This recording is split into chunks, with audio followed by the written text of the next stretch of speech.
It's good to be here this morning with you. You know, Jack mentioned that I used to be with Kodak, and no matter where I'm at, anywhere in the world, people come up to me and say, "What happened? What happened?" You know, 3 years after I left, the company went bankrupt. And I said, you know, they didn't go bankrupt this last year. They went bankrupt back in 1975.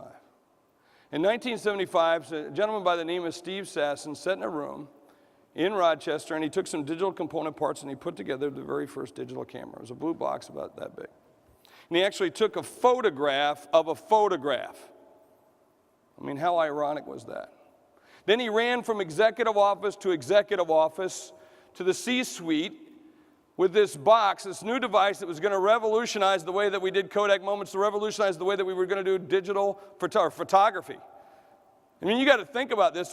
At the time, Kodak had the only product that people would actually run back into a burning building to save.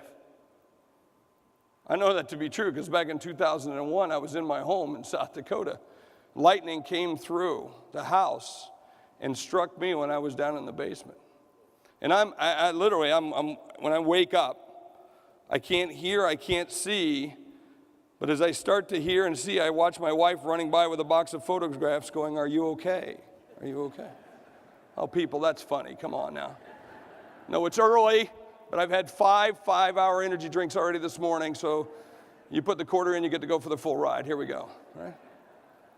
But as he took that camera around to every single executive, they said, "Put it away." He said, we don't make that. We make film. That's what we do. We make film. If they make film, they're dead. They were dead. But you got to talk about driving change, because it's changing. The way in which we look at things, the way in which we get everything, you're going to be hearing that. Every one of us knows that. And I want to talk to you about driving change. And you're going to have people in your organization, and I put this at the front of my book, to all the naysayers, opportunists, obstructionists who stand in the way of driving change in your organization. No, we will beat you. And this is the mentality that we have to take in terms of our operations: adapt, change, or die. There are no other options for us. That's what it'll be for us in this industry, or any other industry for that matter. Adapt, change, or die. And I'm not talking about just to change for change's sake. I mean, no one gets into a car in the morning and locks in the steering wheel, or locks in the brake, or locks in the gas pedal. I'm talking about driving change. And the plan is never what we think it's going to be, ever. No matter what we put forth to this year's plan, it's going to change from the time in which we publish the plan. But I want to talk to you about becoming agents of change. When I got to Kodak, I had like 2,500 marketing people. I decided to test the mettle of the team. I started pulling meetings together of these teams in small groups. And I got there early. There was a clock on the wall, much like the clock that you see here. And I got there early, and I went up and I got on a chair and I changed the clock. I moved the clock ahead by about 20 minutes because when people started walking in the room, I wanted to see what they would do. As you can imagine, these executives would walk in, they'd look at the clock, look at their watch, look at the clock, look at their watch, check the sheet of paper, check their calendar, and say, "The clock's wrong. The clock's wrong." And then pretty soon they'd start talking amongst themselves, and someone should do something about this. Someone should call someone. Isn't there someone that's in charge? This is what's wrong with this company. There's no one we should be able to call someone. And they went on and they started forming like little task groups of people who were going to go back and check on the clocks, then come back and so forth. And finally I said, "Let's move on." And this went on for day after day after day for like a couple weeks. I'm not joking. Finally, someone looked at the clock, looked at their watch. I said, and they kept on and on. I finally said, "Why doesn't somebody just do something?" And a woman got up, she took her chair, she went up underneath the clock, she hiked up her dress, stood on the chair, and changed the clock. I named her my chief of staff the very next day. True story. She's leading a billion-dollar company. And see, that's what we're looking for, is that we're looking for clock changers. In your company, as you lead your company and drive it, you want these clock changers, what I call white buffaloes. I'm not looking for people. Like, every day people come into my office bringing me freaking problems. Like, I don't know what the problems are. Are you kidding me? How about bring me some solutions? You know, I want people who are change agents to process that see that things need to be changed, and let's just change them. Make things happen. I want cheerleaders to reinforce the goals, and I'm not talking about just blindly drink the Kool-Aid. I'm talking about once we've had the healthy debate, we've created that tension, and we've decided that we're going to take this sales number, or we're going to move into this market, we're going to do it, and there's no second guessing and no coming back 6 months from now and said, I knew that wasn't going to work. And I want seam operators, people who work for the whole company, not just in this department. See, that's what we're looking for. Rare animals only show up every so often. There's a number of things that I see that, especially now that I'm doing the show, seeing things that people do, and I go, wow, that's different. And things that stop people from being great at what they do. One of those is fear. Fear.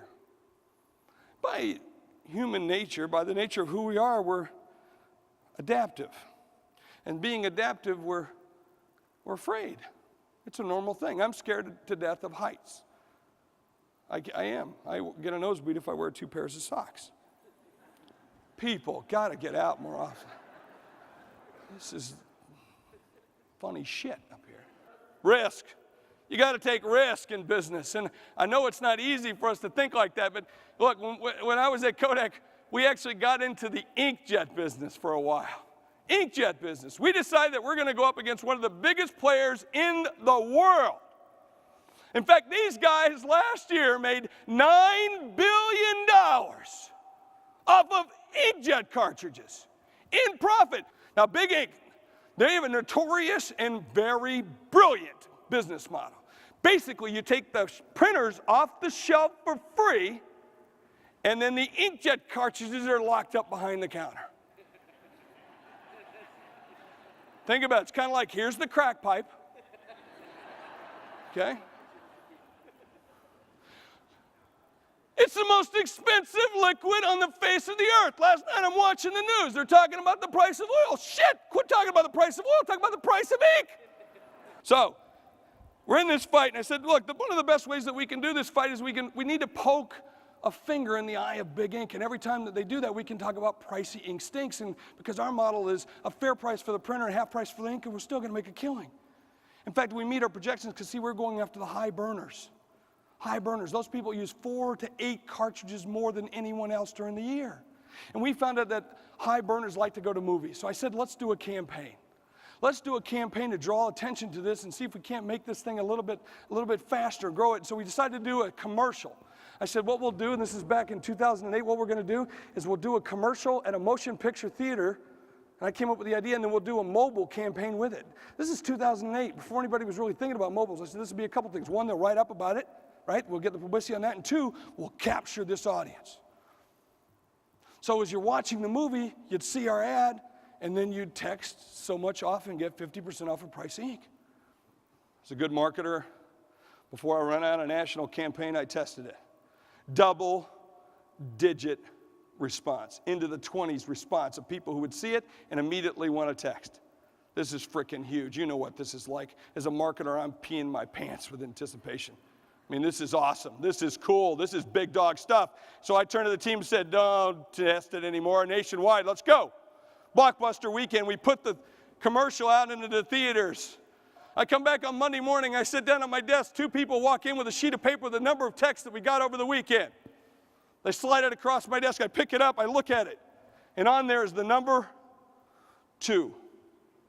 So I said, get everybody that's involved in the campaign, pull them in a room. They did. I held up a sheet of paper, said, somebody got to explain this to me. I'm going to stand before the chairman of the company, the CEO, the board of directors. We spent millions of dollars on this campaign. Now you tell me, wait, you got 2 texts? Are you kidding me? 2 texts? Is that all we got? 2? Somebody needs to tell me what the hell went wrong with this campaign. I need to know right now. Finally, someone in the back of the room raised their hand. I go, what? They said, Jeff, what do you do when you walk into a motion picture theater with your phone? You turn it off, right? I said, where the hell were you when we came up with this idea? Right? We repurposed the asset, turned it into a different type of campaign. That year we grew the product line by 1,427%. You have to take risk. You're going to screw it up. I screwed it up. Big, royal. I had to stand before the board of directors and explain what I did wrong. Spend that kind of money. But you know what? No one died. No one died. Use that as your mantra for moving forward in what you do. You're going to make some big mistakes, and if you make them, do them like I do them. Make them big. Really big. Last but not least, promises. We got to keep promises. That's the most important thing in our business is promises. Making forecasts, bullshit. Promises. How many of you ever made a promise with a kid, like a pinky promise, to take you to Disney World, and then try to back out of it? Huh? That's the way we should do everything in our business. This promise is supposed to work like this. You've been to McDonald's? Yes, I know that you have, because some of you aren't making eye contact with me right now. You've been to McDonald's, you go to the drive-up, what do? You shout out your order at the very first little post thing. Then you get to the next window, you pay your money, you get to the next window, you expect your food, but it doesn't always happen that way, does it? No. You know why?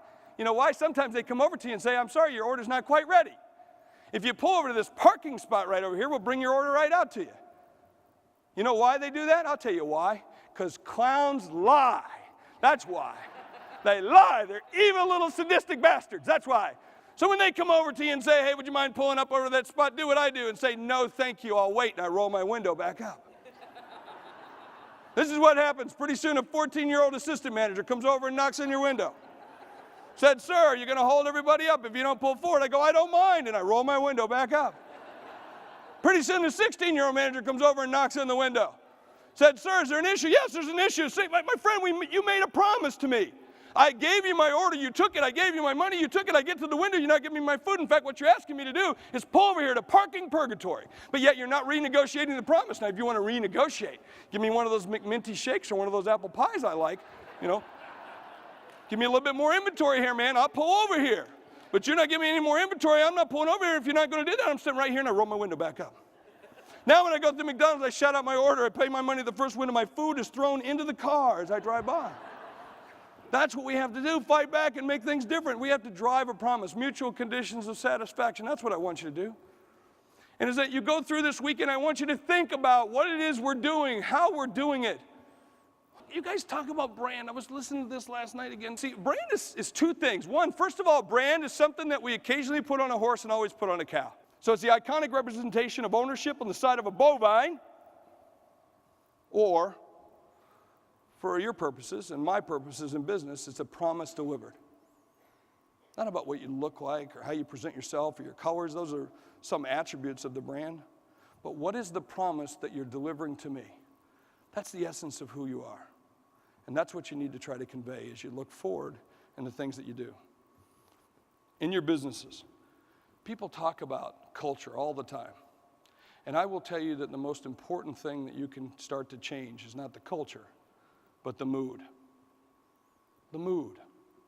Mood does everything in a business. You want to have an impact in your business, talk about the mood. Don't talk about the doom and gloom.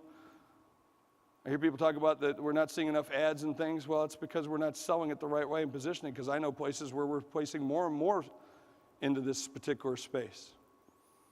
And not growing at 5% or 4.5 I saw before, but I'm on a board of a company that we're going to grow 20% this year in this industry. Mood. And no matter what happens in your business, apply the rule of thirds. 1/3 of your people will get it right away, 1/3 eventually do, and 1/3 never will. Yet we always concentrate our time on this 1/3 that never will. Why? Why? Go back immediately and start getting rid of all those people. They're a cancer to your organization. Tell them you love them, but you're going to miss them.